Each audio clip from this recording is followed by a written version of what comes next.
नमस्कार दोस्तों, आप सुन रहे हैं लोक कथा। आज की कहानी है तेजा और तेजी। एक धनी किसान के दो पत्नियां थीं। बड़ी पत्नी के एक लड़की थी और छोटी पत्नी के एक लड़का और एक लड़की। लड़के का नाम तेजा और लड़की का नाम था तेजी। बड़ी पत्नी को सौत और उसके बच्चे फूटी आंख नहीं सुहाते थे। छोटी वाली पति की चहेती जो थी। एक दिन दोनों सौतनें तालाब पर नहाने गईं। छोटी वाली ने बड़ी से कहा कि वह जरा उसकी पीठ मल दे। बड़ी सौत ने उसकी पीठ मलते मलते उसे तालाब में धक्का दे दिया और कहा, कछुआ बनकर यहीं रहो। छोटी सौत तुरंत बड़े कछुए में बदल गई। सौतेली माँ घर आई तो तेजा और तेजी ने उससे अपनी माँ के बारे में पूछा। उसने उन्हें डपटते हुए कहा, मैं क्या जानूं, वह कहाँ हैं।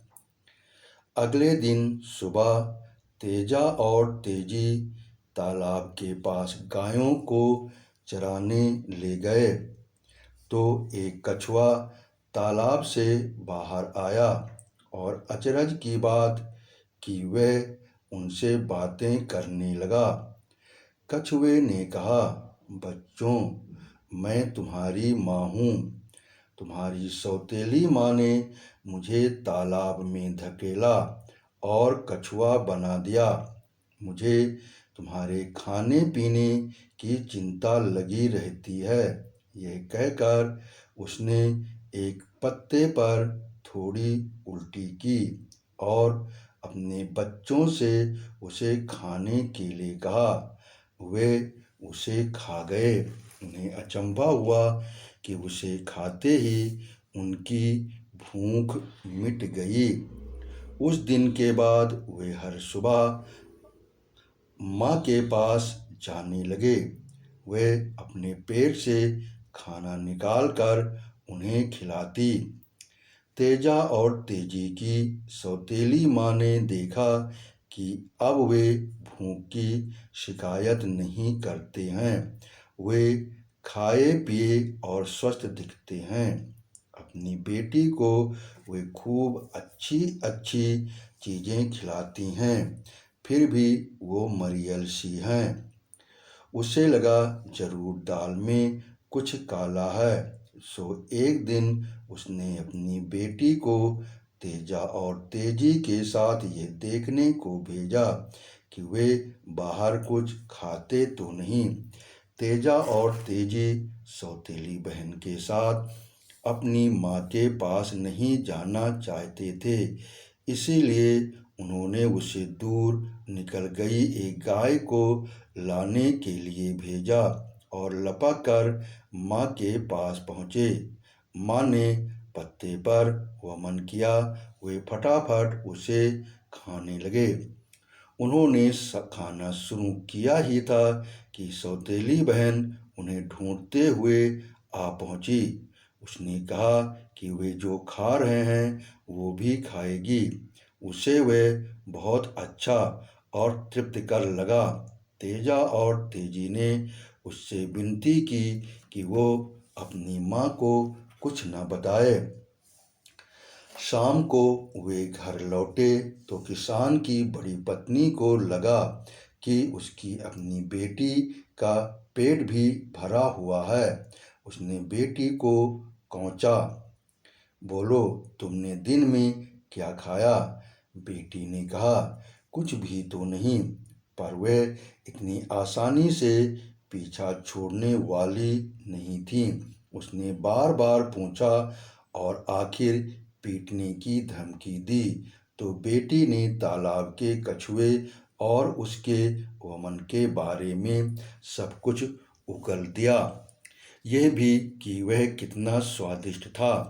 रात को किसान की बड़ी पत्नी ने सोने से पहले अपनी चटाई के नीचे कुछ ठीकरियां रख दीं। उसके हिलने डुलने और करवटें बदलने से ठीकरियां कड़कड़ा की आवाज से टूटतीं। पति ने पूछा, क्या बात है? पत्नी ने कहा, आह, पूरा बदन टूट रहा है, जोड़ जोड़ दुख रहा है। ओह मेरी माँ, मैं मरी। पति ने पूछा, कोई दवा हो तो बताओ, ले आऊं? पत्नी ने कराहते हुए कहा, इसकी एक ही दवा है। वो क्या? तालाब का बड़ा कछुआ, उसका मांस खाते ही मैं अच्छी हो जाऊंगी। पति ने उसे आश्वस्त किया कि सुबह वह कछुए को पकड़ मंगवाएगा। तेजा और तेजी ने सुन लिया। वे अंदर तालाब पर गए और माँ को बताया। माँ ने कहा, रो मत, रोने से कुछ नहीं होगा, मेरी बात ध्यान से सुनो। वे मुझे जाल में नहीं फंसा सकेंगे, लेकिन अगर तुम मुझे पकड़ने तालाब पर आओगे तो मैं तुम्हारी पकड़ाई में आ जाऊंगी। वे मुझे काटकर मेरा मांस पकाएंगे। वे तुम्हें खाने के लिए कहें तो तुम पत्तल के नीचे बोटियां छिपा देना। उन बोटियों को तुम पत्तल समेत तालाब के पास गाड़ देना। जल्दी ही तुम्हें वहाँ सोने चांदी का एक पेड़ दिखेगा, वह तुम्हारी बहुत मदद करेगा। सुबह किसान के नौकरों ने कछुए को पकड़ने की बहुत कोशिश की, पर हर बार वह उनके जाल में से निकल जाता। वो कोशिश करके थक गए तो तेजा और तेजी वहाँ गए। उन्होंने बड़ी आसानी से कछुए को पकड़ लिया। फिर जैसा कि माँ ने कहा था, उन्होंने तालाब के पास बोटियां गाड़ दीं। अगले दिन सुबह वहाँ सोने चांदी का पेड़ खड़ा था। उस अद्भुत पेड़ को देखने के लिए लोगों का जमघट लग गया। जब राजा ने उसके बारे में सुना तो उसने उसे अपने महल में ले जाना चाहा, पर कोई भी पेड़ को उखाड़ नहीं सका। तेजा पेड़ के पास ही खड़ा था। उसने राजा से कहा, महाराज, इसे मैं उखाड़ सकता हूँ, पर आपको मेरी बहन से विवाह का वचन देना होगा। तेजा ने ये इसलिए कहा क्योंकि उसकी माँ ने उससे ऐसा कहा था। राजा मान गया। तेजा ने पेड़ को जड़ समेत उखाड़ दिया। राजा हैरान रह गया। उसने तेजा को धन्यवाद दिया और कहा, तेरी बहन अभी बहुत छोटी है, इसे बड़ी होने दे, फिर मैं इससे विवाह करूँगा। तेजा ने राजा को एक चिड़िया और एक अनार का एक पौधा देते हुए कहा, महाराज, हो सकता है आप अपने वचन भूल जाएं, आप इन्हें ले जाएं। जब ये चिड़िया बोलने लगे और इस अनार का फल लगने लगे तो आप विवाह करके तेजी को ले जाएं। राजा मान गया। समय बीतता गया। एक दिन वह चिड़िया बोलने लगी और अनार के पेड़ पर फल लगने लगे, पर राजा को अपने वचन की बिल्कुल याद नहीं रही। एक दिन उसे सुनाते हुए चिड़िया गाने लगी, इजर निजर परील पक गया अनार, अब गिरा कि तब गिरा, भूला कैसे राजा, बड़ी देर हो गई तेजी बहना। गाना सुनकर राजा ने इधर उधर देखा, चिड़िया ने फिर गाया, इजर निजर परील पक गया अनार, अब गिरा कि तब गिरा, भूला कैसे राजा, बड़ी हो गई तेजी बहना। राजा को तुरंत अद्भुत पेड़ तले का दृश्य और अपना वचन याद आ गया। उसने बिल्कुल समय नहीं गंवाया और तेजी के गांव के लिए रवाना हो गया। वहां तेजी से शादी करके दुल्हन के साथ वह वापस चल पड़ा। राजा के पहले से ही 7 रानियां थीं। वे नहीं चाहती थीं कि उनकी एक और सौत आए। राजा और तेजी की नाव को मल्लाह घाट पर लगा रहे थे कि सबसे बड़ी रानी गाने लगी, यहाँ नहीं, यहाँ नहीं, यहाँ मत उतरो तेजी, ये घाट मेरा है। अरे री दुष्ट तेजी। मल्लाहों ने नाव को दूसरे घाट पर लगाना चाहा। वहाँ दूसरी रानी गाने लगी, यहाँ नहीं, वहाँ नहीं, यहाँ मत ठहरो तेजी, ये घाट मेरा है। और ये दुष्ट तेजी। इस तरह 7 घाट पर रानियों ने तेजी को उतरने नहीं दिया। मल्लाहों को नाव अगले तट पर ले जानी पड़ी। तेजी राजा के साथ सुख से थी, पर सौतेली माँ से उसका सौभाग्य देखा न गया। वह भीतर ही भीतर जाल गूंथ रही थी और अवसर की प्रतीक्षा कर रही थी। 1 बरस बाद जब तेजी के बच्चा हुआ तो उसे वह अवसर मिल गया। रिवाज के मुताबिक तेजी को मायके जाना था। राजा ने उसे जाने की आज्ञा दे दी। तेजी मायके पहुंची तो सौतेली माँ ने बहुत प्रेम दर्शाया। तेजी और उसके बच्चे को वह बहुत ख्याल रखती थी। एक सुबह उसने तेजी से कहा, आ तेरे कंघी कर दूं। कंघी करते करते उसने तेजी के माथे में एक कांटा चुभोया और बोली, मैना बन जा। तेजी तत्काल मैना बन गई और उड़कर छत पर जा बैठी। कुछ दिन बाद राजा ने तेजी को लिवाने के लिए पालकी भेजी। सौतेली माँ ने अपनी बेटी को तेजी के कपड़े गहने पहनाकर तेजी के बच्चे के साथ पालकी में बिठा दिया। मैना पालकी का पीछा करने लगी। तेजी की सौतेली बहन तेजी जैसी ही लगती थी, खासकर तेजी के कपड़ों में। सो राजा धोखा खा गया, पर बच्चे ने सौतेली मौसी के लिए मुसीबत खड़ी कर दी।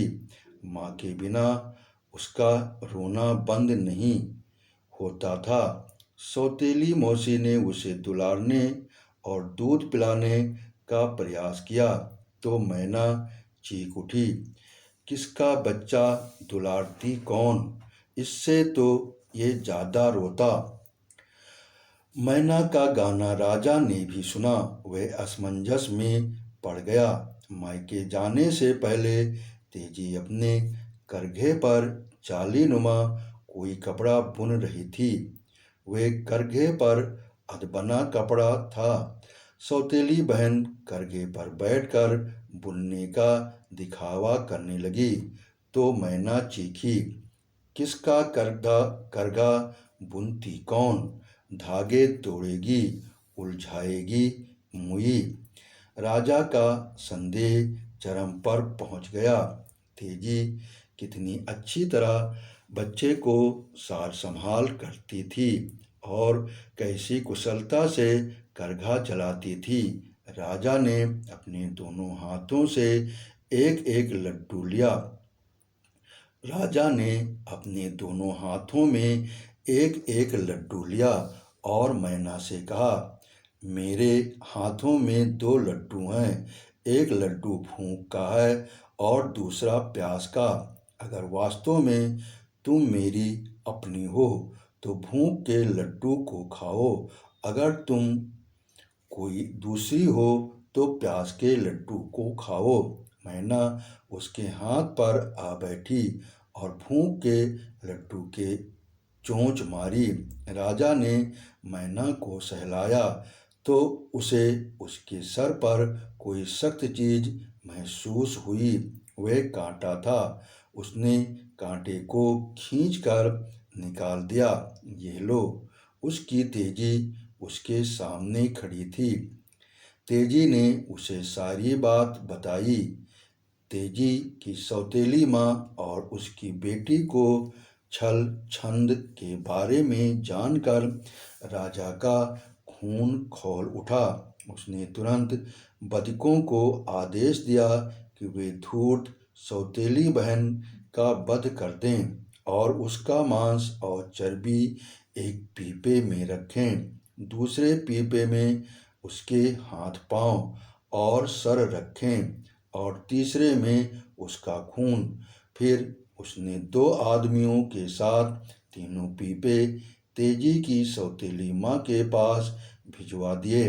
उसने उन्हें हिदायत दी, पहले उसे मांस और चर्बी का पीपा देना और कहना कि ये हिरण का मांस है। बाकी दोनों पीपे सुबह जब तुम वापस आओ तब वहीं छोड़ आना। सो वे पीपों को धूर्त औरत के पास ले गए। उसने मन ही मन कहा, मेरी बेटी मेरा कितना ख्याल रखती है। अभी कल ही तो वह राजमहल गई है और आज ये उपहार भेज दिया। एक वह कल मुही थी जिसने कभी कुछ नहीं भेजा। मुदित माँ ने फटाफट मांस पकाकर घर वालों को खिलाया, खुद भी खाया और चर्बी से घर के दिए जलाए। राजा के चाकरों ने तबीयत खराब होने का बहाना करके कुछ नहीं खाया। जब सब खा चुके और दिए अच्छी तरह जलने लगे तो चाकरों ने गाया, सगे ने उसे पकाया, सगे ने परोसा, सबने मिलकर उसे खाया। सगे की चर्बी ने उन्होंने दिए जलाए, आंगन उजाले से नहाया। गीत के बोल तेजी की माता के कानों में पड़े तो उसने पूछा, क्या गा रहे हो भले आदमियों? उन्होंने जवाब दिया, हमें तेज बुखार है, हमें ध्यान नहीं कि हम क्या गा रहे हैं। सुबह धूर्त औरत ने देखा कि राजा के चाकर जा चुके हैं और दरवाजे के पास 2 पीपे रखे हैं। उसे झटपट उन्हें खोला। उनमें अपनी बेटी, दुलारी बेटी का सर, हाथ पांव और रक्त देखकर वो समझ गई कि रात को उसने क्या खाया था। उसकी व्यथा और क्रोध की सीमा न रही। उसकी चीखों से हवा विदीर्ण हो गई। आपने कहानी सुनी, इसके लिए आपका बहुत बहुत धन्यवाद। आपने सब्सक्राइब किया, इसके लिए मैं दिल से आभारी हूँ।